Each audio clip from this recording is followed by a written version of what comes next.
While many horror films have their icon scenes, think Psycho or The Exorcist, there are equally horrifying moments buried in lesser-known films. The scenes that trap you in primal fear, exploring themes like grief, madness, and the human condition. So brace yourself. We're about to dive into the most disturbing horror movie moments you may have overlooked. And trust me, you won't forget them. The Babadook focuses on this ominous presence that feeds on grief. And we see that quite well when we witness Amelia's heartbreaking descent into madness as she confronts the creature. You are nothing. But it's her moment of rage against her son, and in my opinion resonates the deepest. I wished it was you, not him, that died. I just want you to be happy. I just want you to be happy.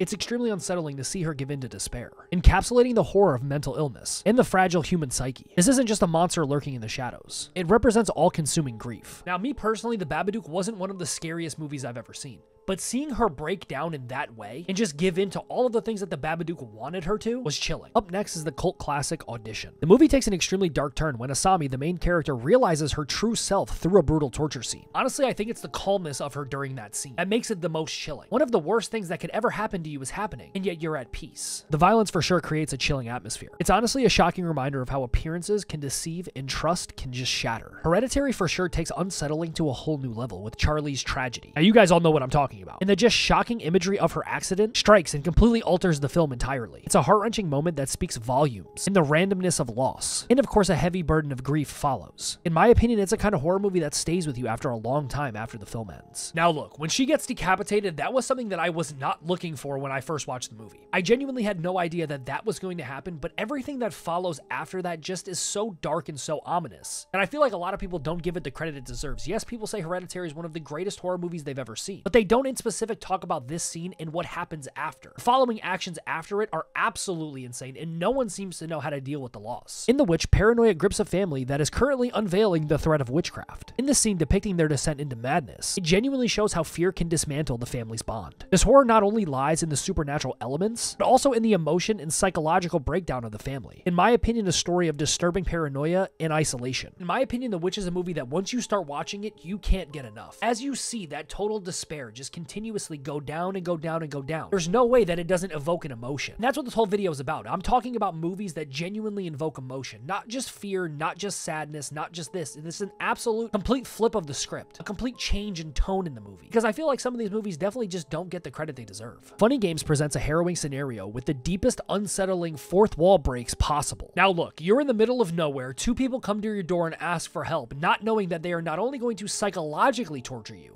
but physically torture you in your own home with no one to come and save you. The two antagonists interact with the audience. They challenge our perspective of violence in media. The moment of the fourth wall breaking is what truly disturbs me. It forces the viewer to confront their own complacencies as the horror unfolds on screen. Now look, at one point they end up betting each other who is going to survive and who isn't. Now they already know who is going to survive because they are the killers. It's honestly just an absolute messed up psychological warfare game while torturing people in their own home. Me personally, I'm not opening the door. There's a list of horror movies that in my opinion completely invoke emotion, go way beyond that normal horror movie jump scare or killings, and bring it to a whole nother level, and making people truly uncomfortable. The truths about the nature of our emotions. If I missed any of your favorites, drop them down in the comment section below. I would absolutely love to make a part 2. I'm also a little bit sick right now, so if my voice sounds a little bit weird, I apologize. But if you guys did go and enjoy today's video, don't forget to smack a like on it. That'd be greatly appreciated. Comment down below what else you guys want to see on the channel. And of course, guys, my name is Chris, and I will catch you guys on the next one.